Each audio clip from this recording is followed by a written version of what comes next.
नमस्कार, मैं हूं आपके साथ इश्तियाक अहमद और आप देख रहे आर्य न्यूज। रुक करेंगे देश और दुनिया की तमाम खबरों की तरफ। उत्तर प्रदेश के केयरटेकर मुख्यमंत्री योगी आदित्यनाथ ने विधानसभा चुनाव में भारतीय जनता पार्टी की जीत के बाद राष्ट्रीय राजधानी के अपने पहले दौरे में रविवार को प्रधानमंत्री नरेंद्र मोदी से मुलाकात की और 5 बजे शुरू हुई मीटिंग करीब पौने 2 घंटे चली। और वहीं योगी आदित्यनाथ ने प्रधानमंत्री नरेंद्र मोदी को शपथ ग्रहण समारोह के लिए न्योता भी दिया है। और वहीं पीएम मोदी ने योगी आदित्यनाथ को यूपी में जीत की बधाई दी और प्रधानमंत्री नरेंद्र मोदी ने ट्वीट करते हुए मीटिंग के संबंध में जानकारी शेयर की और पीएम मोदी ने लिखा कि योगी आदित्यनाथ जी से मुलाकात हुई और उन्हें उत्तर प्रदेश चुनाव में मिली ऐतिहासिक जीत की बधाई दी। और बीते 5 सालों में उन्होंने जन आकांक्षाओं को पूरा करने के लिए अथक परिश्रम किया और मुझे पूर्ण विश्वास है कि आने वाले 5 सालों में वो राज्य को विकास की और गति और अधिक ऊंचाइयों पर ले जाएंगे।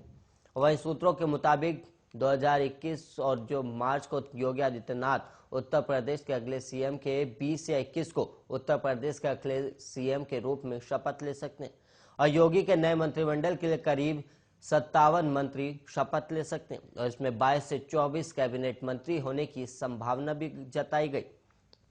और इससे पहले दिन में योगी ने उपराष्ट्रपति एम वेंकैया नायडू और बीजेपी महासचिव बीएल संतोष से भी मुलाकात की और योगी आदित्यनाथ 2 दिन तक राष्ट्रीय राजधानी में ठहरने की संभावना भी है। और वहीं बीजेपी को राज्य की 403 सदस्य विधानसभा के लिए हाल में हुए चुनावों में 255 सीट हासिल हुई और उसके 2 सहयोगी दलों ने 18 सीटें जीती थी। और वहीं राजनीतिक विश्लेषकों का मानना है कि इस जीत के साथ आदित्यनाथ का कद बढ़ा है क्योंकि राज्य में बीजेपी के पुनर्जीतने के प्रयासों के केंद्र में उनका नेतृत्व था।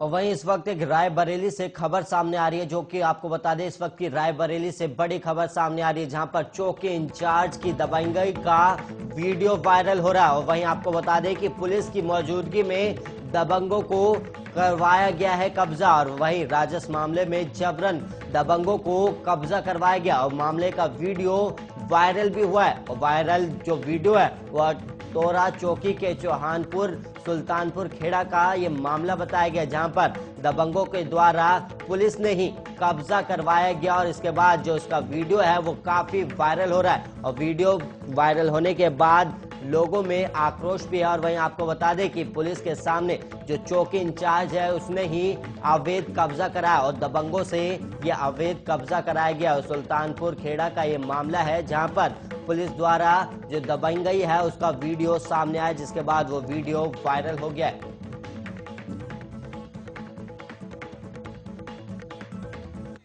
5 राज्यों में मिली करारी हार के बाद रविवार को दिल्ली में कांग्रेस वर्किंग कमेटी की बैठक हुई और कांग्रेस के अंतरिम अध्यक्ष सोनिया गांधी की अध्यक्षता में हुई इस बैठक में सांसद राहुल गांधी और महासचिव प्रियंका गांधी भी शामिल हुए।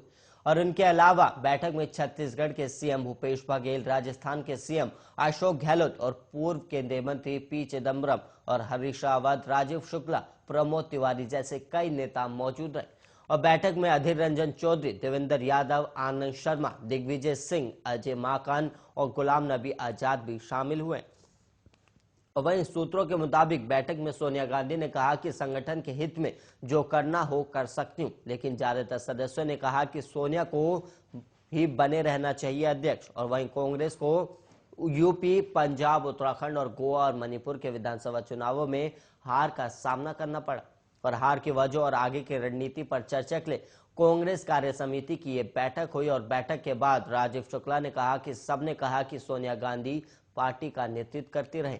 और वहीं सूत्रों के मुताबिक बैठक में सोनिया गांधी ने कहा कि कुछ लोग सोचते हैं कि इस स्थिति के लिए गांधी जिम्मेदार है। अगर आप सभी को यही लगता है तो हम संगठन की कामयाबी और मजबूती सुनिश्चित करने के लिए कुछ भी तैयार करने को हैं और वहीं कोई भी त्याग। और वहीं सूत्रों ने कहा कि हालांकि बैठक में लगभग सभी ने कहा कि सोनिया गांधी को कांग्रेस अध्यक्ष के तौर पर काम करते रहना चाहिए। और बैठक से पहले अशोक गहलोत ने सोनिया गांधी और राहुल गांधी के नेतृत्व का समर्थन करते हुए कहा कि राहुल गांधी अकेले व्यक्ति हैं जो प्रधानमंत्री नरेंद्र मोदी का पूरे दमखम से मुकाबला कर रहे हैं। और उन्होंने ये भी कहा कि सीडब्ल्यूसी की बैठक में चुनावी हार का पोस्टमार्टम होगा और आगे की रणनीति तय की जाएगी।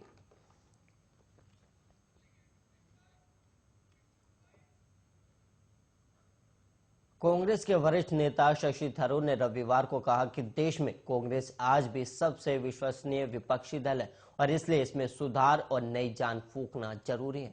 और उन्होंने देश में विभिन्न दलों के विधायकों की संख्या वाला एक चार्ट भी साझा करते हुए ट्वीट किया, यही वजह है कि कांग्रेस सबसे विश्वसनीय राष्ट्रीय विपक्षी पार्टी बनी हुई है, इसलिए सुधार और नई जान फूंकना जरूरी है। और वहीं थरूर ने यह टिप्पणी उस वक्त की जब हालिया विधानसभा चुनाव में हार को लेकर कांग्रेस कार्य समिति की बैठक में चर्चा चल रही थी। और वहीं कांग्रेस नेता शशि थरूर ने 5 राज्यों के विधानसभा चुनाव में पार्टी की करारी शिकस्त के बाद गुरुवार को कहा था कि अब समय आ गया है कि आइडिया ऑफ इंडिया पर फिर से जोर दिया जाए और पार्टी के संगठनात्मक नेतृत्व में इस तरह से सुधार किया जाए जो लोगों को प्रेरित कर सके। वहीं लोकसभा सदस्य थरूर ने ट्वीट किया, जो लोग कांग्रेस में विश्वास करते हैं वो इन विधानसभा चुनावों के नतीजों से आहत है और अब समय आ गया है कि भारत के विचार पर फिर से जोर दिया जाए जिसको लेकर कांग्रेस खड़ी रही और वहीं संगठनात्मक नेतृत्व में इस तरह से बदलाव किया जाए और जो इन विचारों की लो फिर से जला सके और लोगों को प्रेरित कर सके। और उन्होंने ये भी कहा कि एक चीज स्पष्ट है कि अगर हमें सफल होना है तो बदलाव जरूरी है।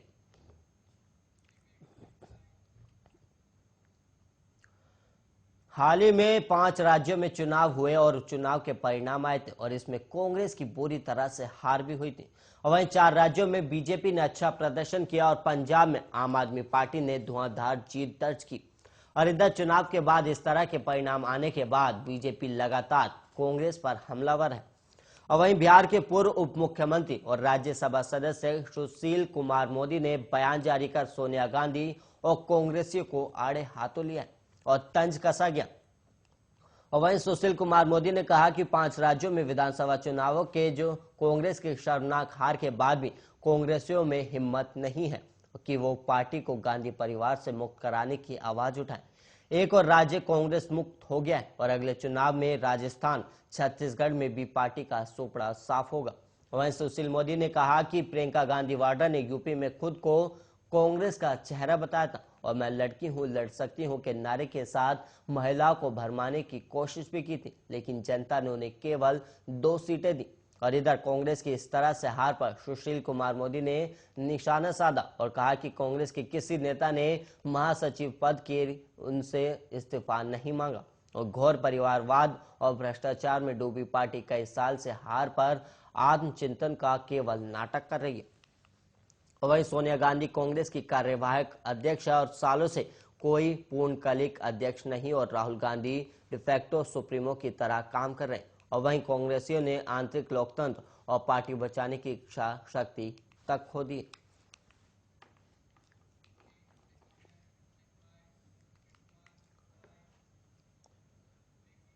और वहीं इस वक्त शाहजहांपुर से बड़ी खबर सामने आ रही है जहां पर पुलिस को बड़ी कामयाबी हासिल हुई है। वहीं आपको बता दें कि पुलिस ने 1 करोड़ की स्मैक के साथ तस्कर को गिरफ्तार किया। इस वक्त की बड़ी और अहम खबर शाहजहांपुर से बड़ी खबर सामने आ रही है जहां पर पुलिस को बड़ी कामयाबी हाथ लगी। आपको बता दें कि 1 करोड़ के स्मैक के साथ तस्कर को गिरफ्तार किया गया। और वहीं आपको बता दें कि 250 ग्राम स्मैक, बाइक और मोबाइल भी बरामद किया गया। बरेली से लाकर कई जिलों में इसकी सप्लाई की जाती थी, जिसके बाद अब पुलिस को बड़ी कामयाबी हाथ लगी और करीब 250 ग्राम स्मैक, बाइक और मोबाइल भी बरामद किया गया। और वहीं आपको बता दें कि तस्कर को भी गिरफ्तार कर लिया गया और बरेली से लाकर कई जिलों में ये जो स्मैक है उसे सप्लाई किया जाता था, जिसके बाद अब पुलिस की बड़ी कामयाबी यहाँ पर नजर आ रही है। और वहीं बड़ी कार्रवाई भी यहाँ पर साफ दिखाई दे रही है जहाँ पर पुलिस को इसमें कामयाबी भी हासिल हुई और तस्कर को भी गिरफ्तार किया गया और उसके पास से करीब 250 ग्राम स्मैक और करीब जो उसकी कीमत है वो 1 करोड़ की बताई गई और 1 करोड़ की स्मैक के साथ तस्कर को भी गिरफ्तार किया गया है। और वहीं आपको बता दें कि 250 ग्राम स्मैक, बाइक और मोबाइल बरामद किया गया है।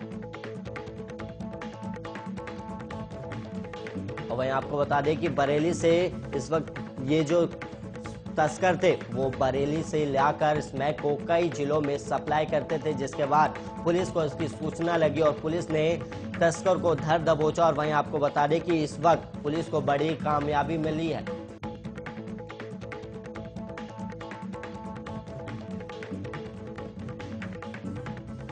और वहीं बढ़ेंगे अगली खबर की ओर, जहां पर 5 राज्यों में हुए विधानसभा चुनाव में कांग्रेस के हाथ मायूसी लगी और यूपी, पंजाब, गोवा, मणिपुर और उत्तराखंड परिणाम कांग्रेस की उम्मीदों से विपरीत आए।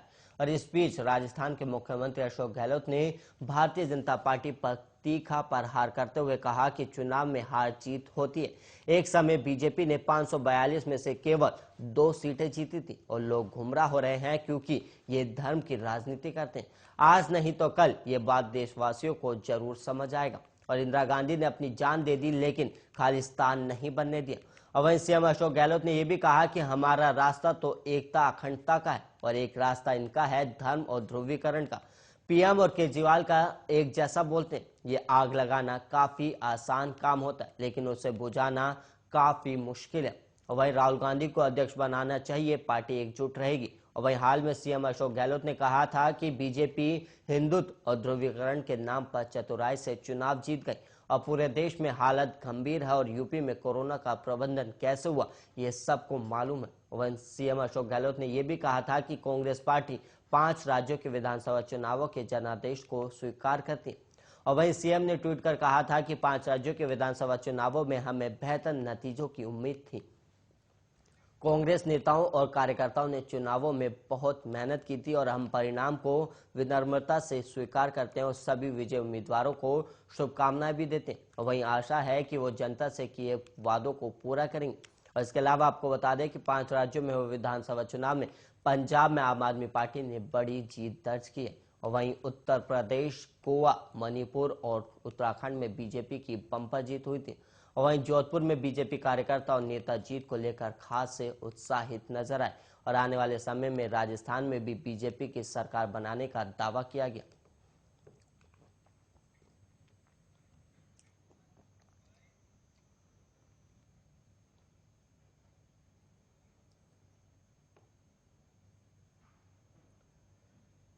इंदौर में कैलाश विजयवर्गीय ने मीडिया से बात करते हुए विधानसभा चुनावों में बीजेपी को मिली जीत पर खुशी जाहिर की और साथ ही कांग्रेस पर भी तंज कसते हुए कहा कि कांग्रेस को जनता के अलावा कांग्रेस के लोग ही नकार रहे हैं। दरअसल इंदौर में एक प्रोग्राम के बाद बीजेपी के राष्ट्रीय महासचिव कैलाश विजयवर्गीय ने पत्रकारों से बातचीत करते हुए कई राजनीतिक मुद्दों पर चर्चा की। जहां 4 राज्यों में बीजेपी की जीत को लेकर कैलाश विजयवर्गीय ने कहा कि गोवा में स्पष्ट बहुमत लाना बहुत मुश्किल था क्योंकि वहां छोटे छोटे बहुत दल थे। और वहीं टीएमसी आम आदमी पार्टी का जिक्र करते हुए कहा कि 2 और दल थे, ऐसा लग रहा था कि 2-2, 4-4 सीट जब ले जाएंगे, पर वहां के प्रभारी देवेंद्र फडणवीस के नेतृत्व में बहुत अच्छा चुनाव लड़े जिससे स्पष्ट बहुमत मिला। और वहीं उत्तराखंड और मणिपुर को लेकर विजयवर्गीय बोले कि मणिपुर में भी छोटे छोटे दल हैं और लग रहा था कि वहां पर समझौता करना पड़ेगा, पर वहां पर भी स्पष्ट बहुमत आया। तो वहीं कैलाश विजयवर्गीय ने आगे कहा कि मैं ये समझता हूं कि ये 2024 का सेमीफाइनल है और इसमें लोगों ने मैंडेट दे दिया है कि आने वाला कल बीजेपी का है। और वहीं उत्तराखंड के सीएम को लेकर पूछे गए सवाल पर बोले कि अभी सीएम के लिए बैठक ही नहीं हुई है और वहां बैठक होगी और अभी मत लेंगे और अभी पीयूष गोयल और धर्मेंद्र प्रधान को वहां पर्यवेक्षक के लिए भेज रहे हैं और वो वहां के विधायकों से चर्चा कर दिल्ली में नाम देंगे और फिर उस पर विचार होगा।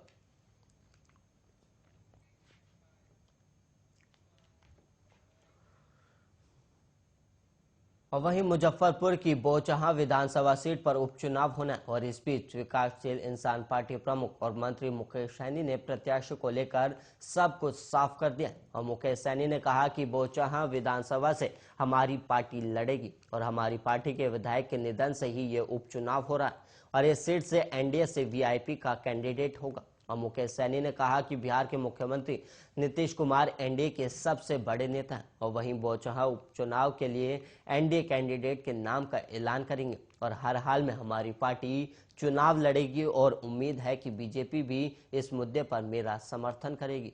और वहीं सैनी ने कहा कि मुझे विश्वास है कि बीजेपी वहां उम्मीदवार नहीं देगी और बीजेपी के जो भी लोग मुझे मंत्री पद से हटाने या एनडीए से बाहर करने की मांग करें, इस पर मैं कहना चाहता हूं कि ये सब बीजेपी विधायकों का निजी बयान है। वीआईपी के राष्ट्रीय अध्यक्ष ने कहा कि बीजेपी का आलाकमान मेरे बारे में कुछ नहीं बोल रहा।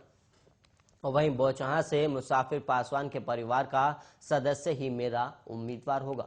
वही सूत्रों के अनुसार मुसाफिर पासवान के बेटे अमर पासवान यहां से प्रत्याशी हो सकते हैं और उन्होंने ये भी कहा कि यूपी में मेरे चुनाव लड़ने से अगर बीजेपी नाराज है तो मैं क्या कर सकता हूं। हर पार्टी को अपना विस्तार करने का अधिकार है और दूसरे राज्यों में चुनाव लड़ने का अधिकार है।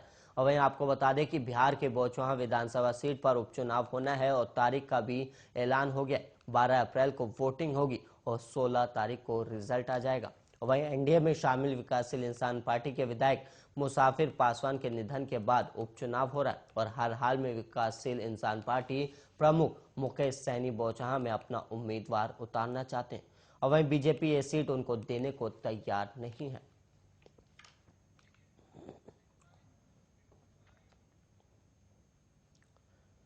और वहीं खबर अब छत्तीसगढ़ से है, जहां पर छत्तीसगढ़ में सबसे पिछड़ा क्षेत्र माने जाने वाले अबूझमाड़ के बच्चे मलखम में अपना जोहर दिखा रहे हैं और नारायणपुर जिले के अबूझमाड़ इलाके के ये आदिवासी बच्चे छत्तीसगढ़ का प्रतिनिधित्व करते हैं और इन प्रतिभाशाली बच्चों ने पिछले 2 सालों में देश के अलग अलग शहरों में हुई राष्ट्रीय प्रतियोगिता परफॉर्म किया है, जहां इन्होंने अब तक 18 गोल्ड मेडल सहित 60 से ज्यादा मेडल हासिल कर चुके हैं। और वहीं छत्तीसगढ़ के इन प्रतिभाशाली और होनहार बच्चों ने अब तक गुजरात, गोवा, तमिलनाडु, मुंबई और दिल्ली में अपना जोहर दिखाया है। और वहीं ये अब हरियाणा के पंचकुला में होने वाले खेलो इंडिया स्कीम की तैयारियों में जुट गए हैं और आदिवासी बच्चों को बेहतर प्रशिक्षण मिल सके, इसके लिए मुख्यमंत्री भूपेश बघेल ने अबूझमाड़ में एकेडमी खोलने की भी घोषणा की, जिसके बाद इस एकेडमी को बनाने की तैयारियां भी शुरू कर दी गई।